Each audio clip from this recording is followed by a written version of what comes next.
నీ ఏడుపు చూడాలని ఎదురు చూసేవాడికి వాడి ఆశ తీరనివాకు.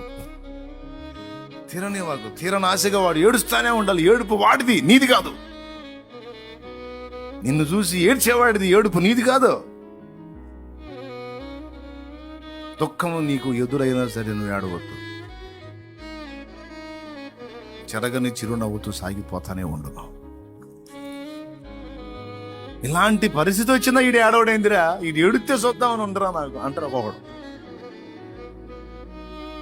చివరికి ఏడవడేందిరా అని వాడు ఏడవాలా. ఎప్పుడు ఎడుతారో ఈడి ఏడవడేందిరా, ఏడవదేందిరా అని వాడు ఏడవాలి, నువ్వు ఏడవాలి. దేవునికి మయం. ఏడిస్తే ఏసై పాదాల ముందు ఏడు, అంతే. ఈ ఏడుపు కొట్టు రకాల ముందు గంభీరంగా నవ్వుతా తిరుగు. నేనంతే ఏడిపించా.